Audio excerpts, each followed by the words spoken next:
안녕하세요. 손해사정사 이재영입니다. 우선 우리 자동차 보험의 이해와 교통사고 대처 요령 및 실무에 대해서 알아보고 있는데요. 크게 네 편으로 나눠서 지금 강의를 하고 있죠. 세 편을 강의했는데 첫 번째는 불법행위 책임에 대해서 불법행위와 자동차 보험에 대해서 알아보았고, 그 다음에 자동차 두 번째 시간으로는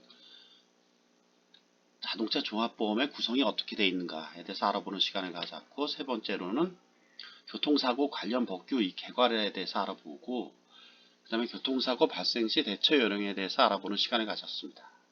교통사고 발생 시 대처 요령으로서 가장 중요한 것은 우리 피해자 구호 및 의무 및 피해자에게 인적사항, 성명, 주소, 연락처 등을 제공할 의무라고 했고, 두 번째로 중요한 의무가 경찰관서의 신고 의무라고 했죠.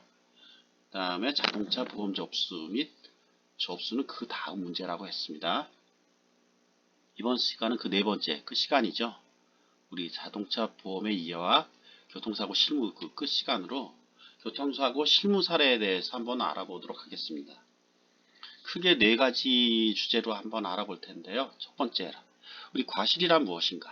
이 과실을 정하는 기준에 대해서 알아보고, 그 다음에 교통사고 처리 특례법의 내용들이죠. 자동차 종합보험에 가입했을 때랑 그렇지 않을 때의 차이점. 이 자동차 종합보험에 가입했을 때 업무상 과실치상죄나 과실재무손괴죄가 어떻게 처리되는지 알아본 다음에, 그 다음에 중상해 사고죠. 행위 결과가 중한 사고, 사망 및 중상해 사고에 대해서 간략히 알아보고, 우리 행위의 불법, 결과가의 불법이 사망 및 중상해 사고가 그 결과 불법이 큰 사고라면 12대 중과실 교통사고는 음주, 무면허 운전 등 그 행위에 대한 비난가치, 행위 불법이 큰 사고입니다. 이에 대해서 알아보는 시간을 갖도록 하겠습니다.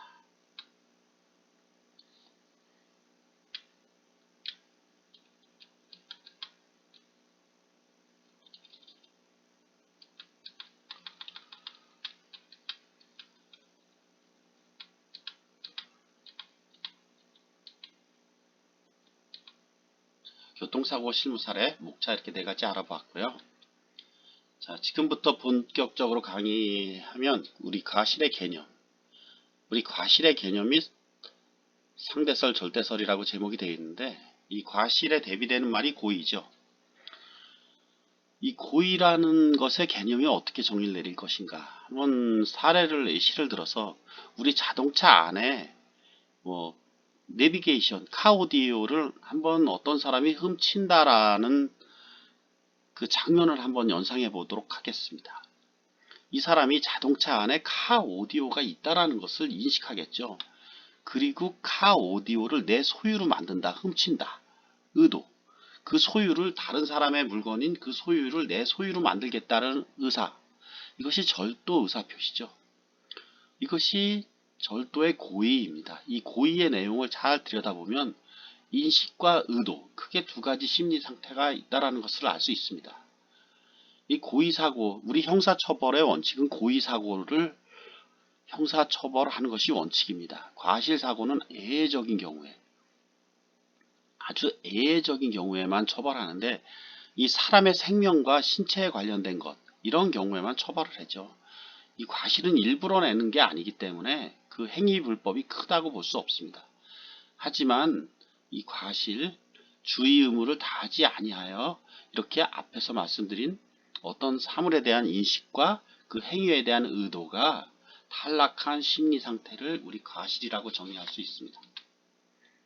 이 과실의 종류도 여러 가지 관점에 의해서 나누는데, 형법 시간에 인식 있는 과실이다, 인식 없는 과실이다, 이런 얘기도 합니다. 근데 과실이 인식과 의도가 탈락한 심리 상태라고 했는데 인식 있는 과실이다. 이게 무슨 해기망측한 소린가? 인식 있는 과실이다. 이런 거에 대해서 비판하는 협법학자분도 계십니다. 실제로 인식 있는 과실이다. 이것은 우리 고의랑 과실이 그 경계가 모호한 경우가 간혹 있습니다. 확정적 고의라고 하죠. 인식과 의도가 절도 의사가 확실한 상태. 근데 이게 애매한 경우가 있습니다. 건물 옥상에서 밑을 내려다보니까 수많은 사람들이 지나다닙니다. 이 수많은 사람들이 지나다니길래 내가 여기서 밑으로다 어떤 물건을 던지면 저 사람들이 맞을 수도 있다. 받을 수도 있다라는 것을 인식을 했는데, 그렇지만 설마 나한테 일어나겠어? 에라 모르겠다 하고 던졌는데 사람이 실제로 죽었다. 이럴 경우에 이걸 과실치사죄로 처벌할 것인지, 아니면 이 고의가 있었다, 인식이 있었기 때문에 이것을 살인죄로 처벌할 것인지, 이것이 애매한 선상이 있는데, 그 애매한 선상의 고의를 미필적, 약한 의미의 고의를 미필적 고의라고 합니다.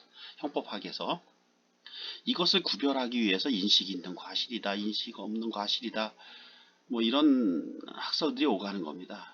사람에 대해서 막연하게 어떤 행위 결과에 불법이 일어날 수도 있다라는 것을 막연하게 인식했다. 막연하게 인식하고 에라 모르겠다. 여기에 대해서 뭐 감수설이다, 용인설이다, 미필적 고의를 나누는 이런 것은 형법 교과서에 나오는 얘기들인데, 이런 것에 대한 것은 뭐 변론으로 하고 너무 복잡하니까 이건 법대생들이 공부하는 내용이고, 우리 과실은 우리 교통사고에서는 크게 중과실과 업무상 과실로 나뉩니다. 여기서 중과실, 무거울 중자인데, 중과실이란 말은 과실이 그만큼 크다. 과실이 크다라는 의미는 내가 조금만 주의를 기울였더라면 이러이러한 결과가 나오지 않았을 텐데, 이러한 공식이 성립하는 것을 말합니다. 여기 신호등 그림 표시를 제가 해놨는데, 대표적인 것이 신호위반 사고겠죠. 신호위반은 중과실 교통사고로 분류되잖아요. 12대 교통사고 처리법 특례법상. 조금 신호를 어기면 교통사고 발생할 확률이 당연히 높잖아요. 그러니까 이건 조금만 주의를 기울였더라면 사고가 발생하지 않았을 것이라는 공식이 성립합니다. 음주 무면허 운전 마찬가지겠죠. 이런 것을 중과실 교통사고라고 합니다. 그리고 교통사고는 다 업무상 과실에도 해당이 됩니다. 어떤 특정 직업군, 특수한 물건을 사용하는 집단, 자동차 특수한 물건이잖아요. 일반적인 물건이 아닌. 그 다음에 우리 소방관, 경찰관, 이런 분들은 일반인들랑 달리 업무에 대한 그 책임이 막중하잖아요. 이런 사람들에게 부여되는, 일반인에게 부여되는 것이 아닌 특수한 직업군에 부여되는 사람들이 과실죄를 범했을 때 이것을 업무상 과실죄라고 합니다. 업무상 과실치상죄, 치사죄 등등이 있겠죠. 소방관들이 불을 끄지 않고 도망간다. 그래서 사람이 죽었다. 업무상 과실치사죄가 성립될 수 있는 것입니다. 여기서 중과실, 업무상 과실 이런 의미로 이해하시고, 우리 교통사고에서는 이런 개념을 간략히 알아둔 다음에 고의랑 과실이 있다라는 것. 근데 그 과실의 크기를 정해야 될 필요가 있는데, 사고가 났을 때 잘잘못을 따져야 되잖아요. 이것을 어떻게 따질 것인가. 이 사고는 크게 유형을 두 가지로, 교통사고는 크게 두 가지 유형으로 나눌 수 있습니다. 이 차대 사람 사고, 그 다음에 차대 차 사고, 이렇게 나눌 수 있는데, 여기 절대설, 상대설이라고 표시해 두었는데, 이 차대 사람 사고는 이 차는 물건이 크고 사람은 작잖아요. 조금만 충격을 해도 죽거나 다칠 수 있는 위험이 아주 큽니다. 사람이 당연히 보호해줘야 될 필요성이 높죠. 그래서 사람은 차대 사람 사고에 있어서는 차대차 사고랑은 달리 엄격하게 과실을 적용하지 않습니다. 사람이 무단횡단을 하면, 이 차가 무단횡단을 한다고 가정을 하면 이건 중앙선 침범, 엄청난 중과실이잖아요. 근데 사람이 무단횡단을 했을 경우에, 이런 경우에는 차대차 사고처럼 엄격하게 적용하지 않고 일반적인 사리 변식 능력을 가진 사람들을 기준으로 사고를 회피하기 위한 노력을 얼만큼 했는가, 이것만 봅니다. 여기에 물론 법규 위반 여부도 상당히 중요하겠죠. 그래서 이게 만약에 무단횡단을 했다면, 그 차대차 사고였다면 무단횡단, 중앙선 침범, 무단횡단한 사람의 과실이 100%가 될 텐데, 차대 사람 사고에서는 그렇지 않습니다. 사람을 보호해야 된다는 이 사상과 사고를 피하기 위한 노력, 만약에 도로에 차가 하나도 없었는데 무단횡단을 했는데 갑자기 서 있던 차가 출발을 했다. 이럴 경우엔 사람에게도 무단횡단을 했지만 그 사고를 피하기 위한 노력을 어느 정도 했다고 보아야 하기 때문에 사람의 과실을 100% 이렇게 잡지는 않습니다. 간혹 그래서 절대설은 비교해서 그 과실을 보는 것이 아니라 오직 사람의 과실만을 평가합니다. 그것은 피해 보상할 때 그 사람의 과실 상계하는 데 있어서 이제 사용되는데, 과실이라는 개념이 차대차는 뭐 몇 대 몇 이렇게 비교를 했지만 사람 사고는 그렇게 비교를 하지 않습니다. 뭐 사람 과실 20%다, 사람 과실 40%다. 40%라 그러면 40% 삭감되는 겁니다. 보상에서. 이제 사람 사고도 너무 심한 경우가 있잖아요. 간혹 가다가 이 사람이 주의 의무를 전혀 기울이지 않았다. 사고를 회피하기 위한 노력을. 이런 사고의 대표적인 유형이 자동차 전용 도로에서 야간에, 그것도 가로등도 없는 곳에서 비 오는 날 음주를 한 다음에 자동차 전용 도로 1, 2, 3, 4도 중에 가장 안쪽 도로에 비 오는 날 깜깜한데 누워 있었다. 이런 경우는 차 입장에서도 전혀 예측을 할 수가 없잖아요. 이런 경우에는 예외적으로 사람 100% 과실을 인정하는 사례들이 등장하는데, 대부분의 사고에서는 차 대 사람 사고는 사람 100% 과실이 거의 인정이 되지 않습니다. 실무 사례에서. 상대설, 이거는 차량 대 차량. 이 차량 대 차량 사고, 이 차도 큰 차가 있을 수 있고 작은 차가 있을 수 있습니다. 이륜 자동차, 자전거 이런 거는 화물차 이런 거에 비해서 상당히 사고 났을 때 그 손상 확률이 높죠. 그래서 이런 경우에는 약간 작은 차를 보호해 줄 필요가 있습니다. 그것을 우자, 또 힘센 사람이 더 그 부담을 더 떠안는다. 과실 비율, 우자 위험 부담의 원칙이라고 합니다. 이 차대차 사고에서는 우자 위험 부담의 원칙이 어느 정도 작용한다는 사실. 근데 이 상대선은 차대차 사고 과실을 절대적으로 크기를 비교하지 않습니다. 따라서 둘이 서로 잘못이 거의 없는 상황도 있을 수 있어요. 상황에 따라. 이게 절대설에 따른다면은 내 과실이 뭐가 있어 이렇게 했는데, 간혹 가다가 많은 이런 질문을 받는데 나는 과실이 거의 없는데 왜 내 과실 비율이 이렇게 높냐, 뭐 내가 왜 50%나 되냐, 내가 왜 60%냐, 이해가 안 된다. 이것은 상대적으로 비교하기 때문입니다. 차대차 사고는. 상대차도 과실이 거의 없고 내 차도 과실이 없다면 이런 경우에 뭐 상대차 과실 10%, 내 과실 10% 이렇게 되는 것이 아닙니다. 항상 두 차량의 과실의 합은 100%가 됩니다. 상대가 60%면 나는 40%고 상대가 30%면 내 과실은 70이 되는 겁니다. 우리가 몇 대 몇 이라는 것은 다 이 상대설에 입각한 과실 비율 산정 방식에 따른 겁니다. 근데 이것은 이 과실을 판단한다는 것은 상당히 어려운 일입니다. 재판으로 갈 경우에는 판사가 재령으로 이 과실 비율을 판단하지만 우리 보험 실무에서는, 보상 실무에서는 이 다툼의 소지가 가장 높은 영역이 과실 영역입니다. 따라서 이걸 일정한 게 획일적으로 만들 필요가 있는데, 이 손해보험협회 과실 인정 기준이라는 것이 있죠. 여기서 이러이러한 사고 유형은 몇 대 몇이다 이런 게 쭉 나와 있는 것이 있습니다. 근데 이렇게 획일적으로 처리를 하다 보면 구체적인 타당성을 결여한 경우가 있습니다. 예전에 어떤 차량이 대각으로다가 대각으로 차선을 쭉 변경하고 정상적으로 차선을 쭉 가고 있는 차량이 있는데 1차로로 대각으로 쭉 일자로 들어가다 그 차의 옆면을 팡 쳤을 때, 이 획일적으로 운영하다 보니까 뭐 7대 3이다 8대 2다 과실이, 이런 경우가 많았었는데 지금은 뭐 이게 100대 0으로 됐죠. 지금은 옆구리를 쳤을 경우에는. 이런 경우에 이 획일적으로 판단하다 보면 구체적 타당성이 결여되는 경우가 많습니다. 이것은 법학에서의 어떤 문제이기도 합니다. 이 법은 법적인 안정성이 굉장히 중요합니다. 객관적으로 어떻게 획일적, 안정적으로 운영할 필요가 있는데, 이 너무 획일적 안정성만을 추구하다 보면 구체적 타당성이 결여됩니다. 또 구체적 타당성만을 너무 결여하다 보면, 추구하다 보면 이 객관성, 획일적 안정성이 해칠 수 있습니다. 그 다음에 판사나 이 보상 처리에는 실무가들의 자의성이 개입될 여지가 높습니다. 이 구체적 타당성을 너무 추구하다 보면 이게 양심이 바른 판사, 법관이나 양심이 바른 보상, 이런 그 다음에 아주 현명한 사람들, 이런 사람들만 있다면 전혀 문제가 되지 않지만, 사람이 하는 일이다 보니까 실수도 있을 수 있는 것이고 꼭 이 사회에는 양심이 바른 사람들만 있는 것은 아닙니다. 뒷거라라는 것 개념도 존재할 수 있죠.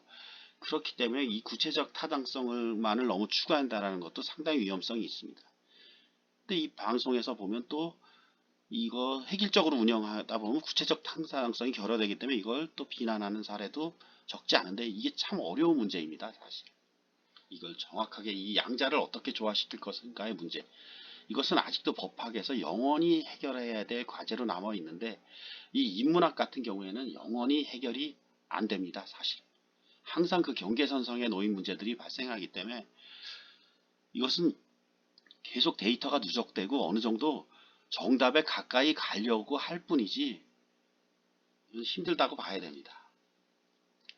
자, 절대설, 상대설이 이런 것이라는 것을 봤고 이 둘이 갖는 핵심적인 차이가 어떤 것이 있을까? 아까 법규 위반 여부가 절대적이진 않다라는 것, 절대설에서는. 그렇지만 여기서 불가항력적인 요소라는 것도 있습니다. 우리 사고. 눈이 많이 온 날씨를 가정해 보겠습니다. 사람이 정상적으로 보도를 걷고 있는데 언덕길에서 내려오던 차가 이 사람을 갑자기 기습을 했다.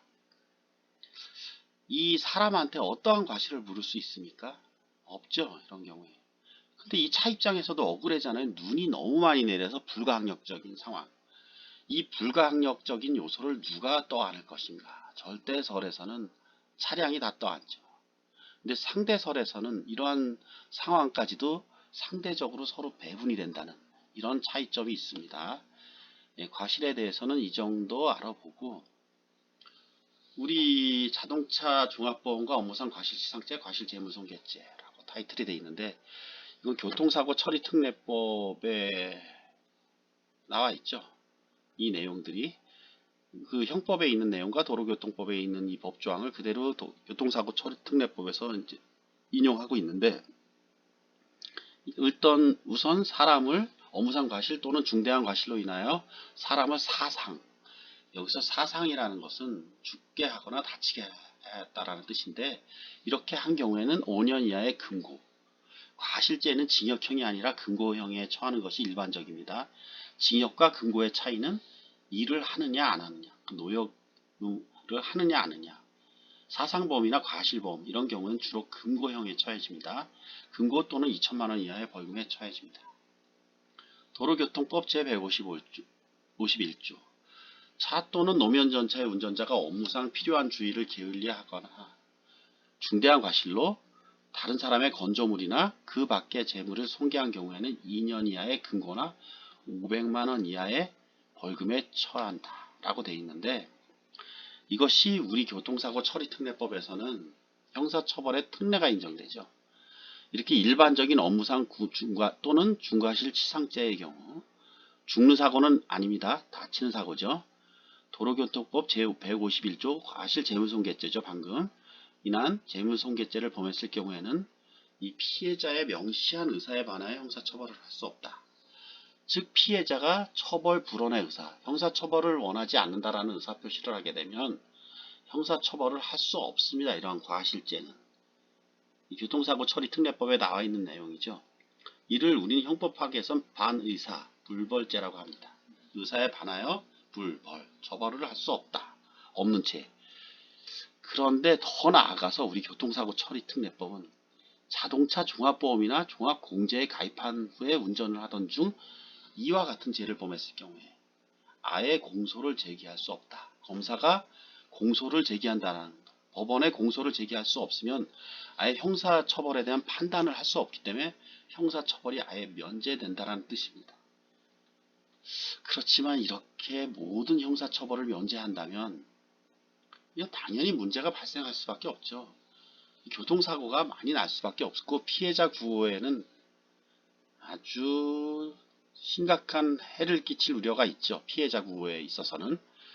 그래서 두 가지, 이 크게 유형을 두 가지로 나누어 보면 이 가해자에 대한 그 행위에 대한 가해자의 행위에 대한 비난 가치가 높은 경우가 있습니다. 그리고 사고 피해의 그 심각성이 높은 경우, 이 두 가지 경우에는 형사처벌을 하도록 되어 있습니다. 자동차 종합보험 가입 여부에 상관없이. 어떤 경우냐? 행위에 대한 가해자에 대한 행위 반가치, 행위에 대한 비난 가치가 높은 경우 피해자 구호 조치를 위반하고 도주하거나 유기한 경우. 예, 사람 살리고 보는 게 가장 급선무인데 이걸 그냥 방치하고 도주했다, 유기했다. 이건 나쁜 거죠. 아주 행위에 대한 비난 가치가. 이러한 경우에는 자동차 종합보험 가입 여부 상관없이 형사처벌됩니다. 그 다음에 국가 공권력에 도전하는 행위도 이런 사고 나면 경찰관이 수습하게 돼 있는데 사고를 내고도 경찰관의 음주 측정 요구에 응하지 않았다. 이것도 행위에 대한 비난 가치가 높은 경우입니다. 그 다음에 우리 12대 중과실 교통사고 잠시 뒤에 알아보겠습니다. 이거에 대해서는 자세한 내용은.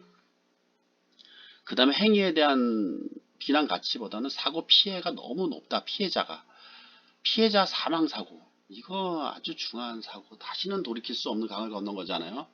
그 다음에 중상해, 영원히 불구자로 살아야 된다. 생명에 대한 위험이 발생했다. 불치 또는 난치의 질병이 생겼다. 이러한 경우에도 자동차 종합보험 여부에 관계없이 형사처벌의 대상이 된다는 사실 꼭 기억해 두시기 바랍니다. 그 다음에 우리 자동차 보험 실무 사례로 들어가서 중상해 사고죠. 사고 결과가 아주 중요한 사고, 사망 및 중상해 사고의 손해배상 원칙을 한번 간략히 비교해서 알아보도록 하겠습니다. 이 사망사고, 중상해는 사망에 준하지만 죽지는 않은 사고죠. 사망사고, 이건 뭐 노동능력 상실률 100%죠. 중상해 사고의 경우에도 노동능력 상실률이 100%인 경우도 있고 그렇지 않은 경우도 있습니다. 근데 사망을 할 경우에 사람이 죽게 되면 우리 생활비가 전혀 들지 않죠. 그 다음에 돈을 죽게 되면 생활비도 전혀 들지 않지만 중상해 사고의 경우는 생활비가 들어갑니다.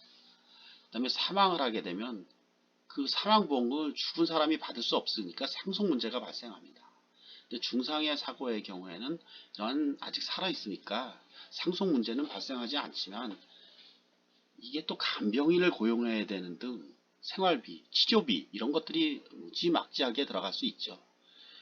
이 사망이 중상해보다 사고 결과는 더 큰데 아이러니하게도 이 보상에서는 이 돈으로 다 따지다 보니까 생활비도 들지 않고 간병인도 들지 않고 사망은 그냥 끝나버렸기 때문에 보상금은 사실상 더 적게 받는 아이러니한 문제가 생깁니다. 참 아이러니하죠. 중상해 사고의 경우엔 치료비가 계속 들어가고 간병인도 써야 되고 생활비도 들어가야 되고 여러가지 치살 치유 생활용품들 옷 계속 사야 되니까 들어가야 되니까 이 사고 보상에서는 중상해 사고가 돈이 더 많이 들어간다. 이 보험에 가입하지 않았을 경우에는 이게 어떤 도덕적 위험도 있을 수 있는 겁니다. 보험에 가입하지 않았을 경우에 사람을 차라리 밀어버려라. 어설프게 중상 입힐 거면. 이런 말이 나오게 된 거는 이러한 이유도 있는 것입니다. 사실상. 자, 지금부터는 우리 교통사고의 핵심이죠. 12대 중과실 교통사고. 근데 12대 중과실 교통사고 처벌되는 경우에는 단순히 재물만 손괴되는 사고는 이에 해당하지 않습니다. 그리고 사람이 사망하거나 중상해 사고는 따로 분류해 놨기 때문에 이것은 12대 중과실 교통사고랑 상관없이 처벌이 됩니다. 여기서 말하는 12대 중과실 교통사고는 사람이 다친 사고, 그 다친 정도는 중하거나 경미하거나 따지지 않습니다. 12대 중대법규 위반으로 인한 교통사고, 한번 중대법규 어떤 것이 있는 것이 한번 스킵해서 한번 훑어보면 첫 번째 신호 또는 지시 위반 사고, 두 번째가 중앙선 침범 사고, 세 번째가 속도 위반 사고, 네 번째가 앞지르기 방법, 장소, 시기 등 위반 사고죠. 다섯 번째가 철길 건널목 통과 방법 위반 사고, 여섯 번째 횡단보도 보행자 보호 의무 위반 사고, 일곱 번째 무면허 운전, 여덟 번째 음주운전, 아홉 번째 보도 침범 및 횡단방법 위반 사고, 열 번째 승객의 추락방지 의무 위반 사고, 11번째 어린이 보호구역 어린이 치상사고, 다치는 사고입니다. 치상, 이를치 상해. 12. 12번째 화물적재불량 사고. 자, 지금부터 하나씩 알아보는 시간을 갖도록 하겠습니다. 첫 번째 신호 위반 사고. 신호 당연히 지켜야죠. 초록색 신호에 건너는 건 어린이도 압니다.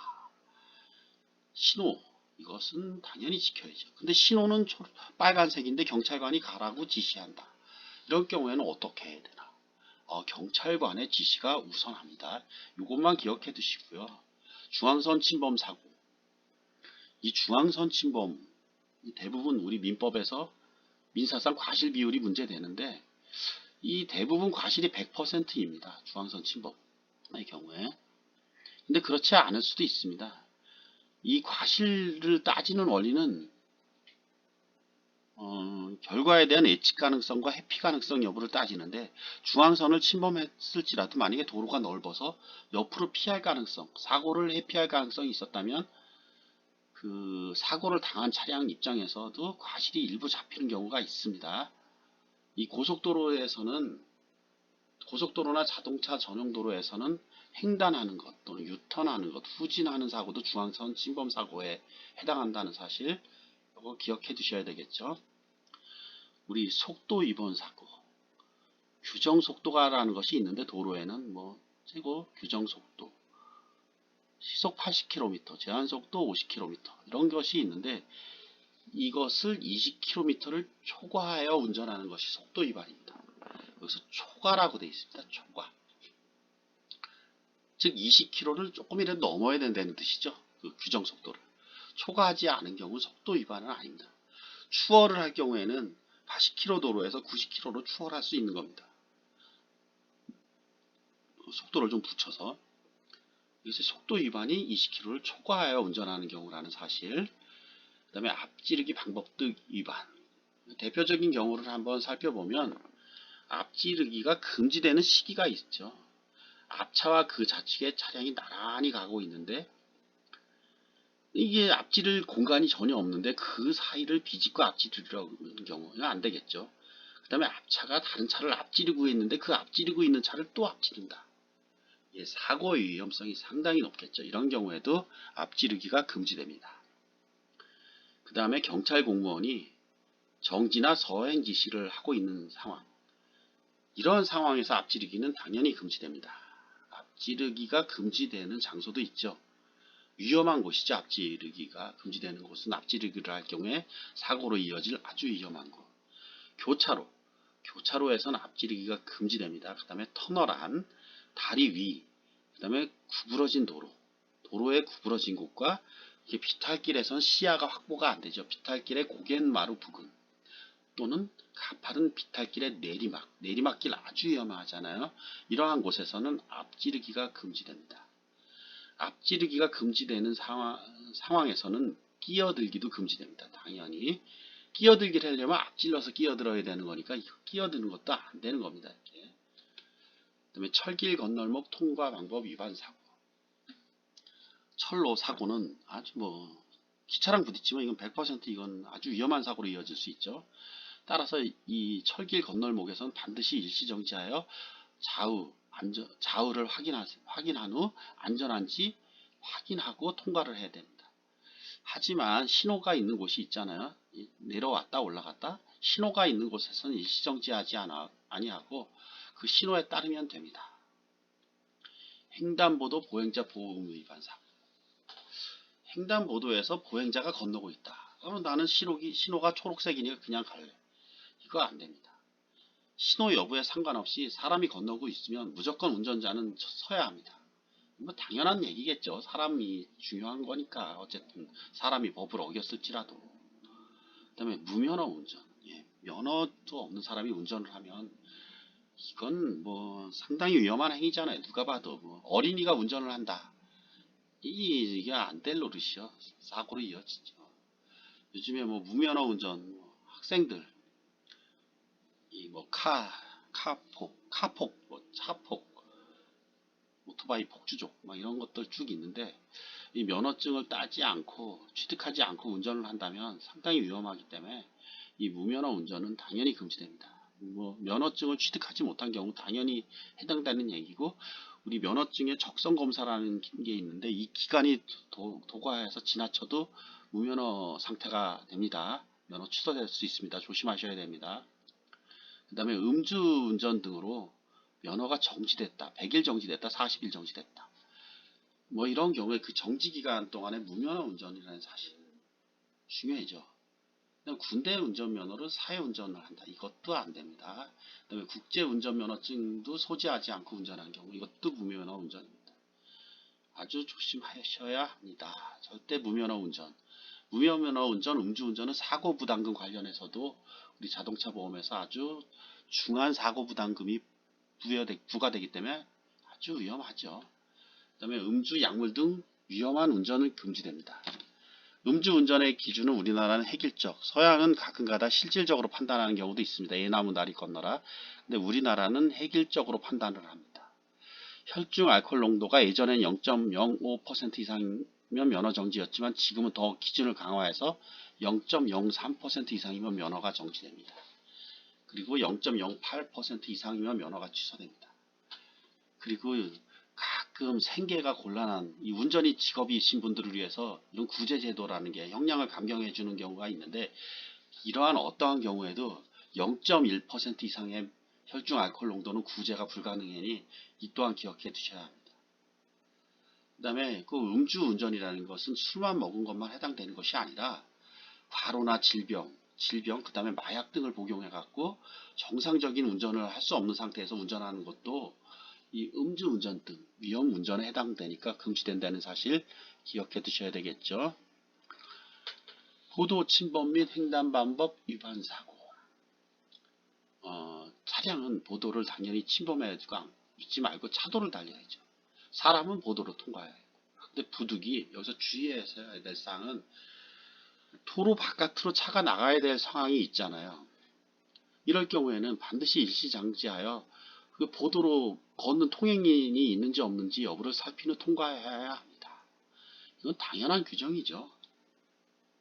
그 다음에 승객의 추락방지 의무 위반 사고. 차 운전자는 차량 문이 확실하게 닫혔는지 반드시 확인한 후 차량 문을 완전히 닫은 후에 승객이 자리에 앉은 것을 확인하고 출발을 하여야 합니다. 근데 문도 닫지 않고 출발하는 사고, 이게 대표적인 사고 유형이 개문발차 사고인데, 문을 열고 출발했다. 발차, 차량을 출발시켰다. 이 개문발차 사고, 이거 12대 중과실 교통사고입니다. 승객이 떨어져서 사고 나면 아주 조심해야 됩니다. 어린이 보호구역 내 어린이 치상사고. 2019년도에 많이 뜨거웠죠. 2019년 12월 24일. 그 다음에 2020년 3월 25일 날 시행됐는데, 특정 범죄 가중처벌 등에 관한 법률에 새로이 들어왔습니다. 이 조항이. 어린이 보호구역에서는 어린이의 안전에 유의하면서 규정된 속도를 지켜라. 30km로 보통 제한을 해놓죠. 근데 어린이의 안전에 유의하면서가 어느 정도 기준인지 이에 대한 명확한 기준이 없다 해가지고 지금 많이 논란은 되고 있습니다. 근데 어린이를 보호할 가치가 높은 것은 또한 분명합니다. 어쨌든 어린이 보호구역 말도 많고 탈도 많았지만 어쨌든 지금 시행 중인데, 어린이가 어린이 보호구역 내에서 사망하게 되면 무기 또는 3년 이상의 징역. 어이구, 과실제 지분 너무 크네요. 그 다음에 어린이가 그렇지만 또 피해자, 어린이 돌아온 어린이 부모 입장에서 또 얼마나 그 가슴이 아프고 속상합니까.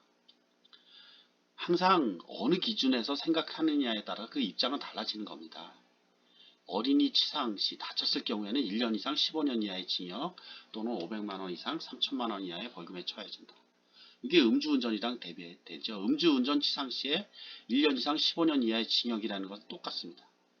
근데 벌금의 하한선만 다르죠. 1000만원 이상 3천만원 이하의 벌금에 처해진다.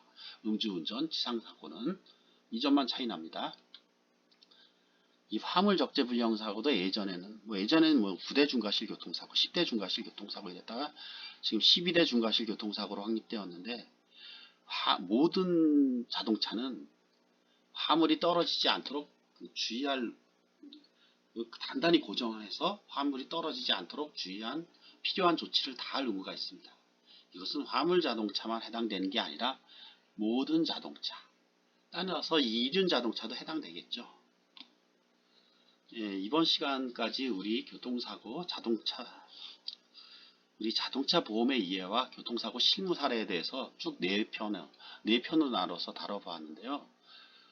지금까지 이 긴 강의 시청해 주셔서 감사드리며 이 시청해 주시느라고 수고하셨습니다. 앞으로도 이재용 손해사정TV 유용한 강의를 계속 이어갈 것이니까 많이 구독해 주시고 좋아요 눌러 주실 것을 부탁드립니다. 고맙습니다. 손해사정사 이재용이었습니다.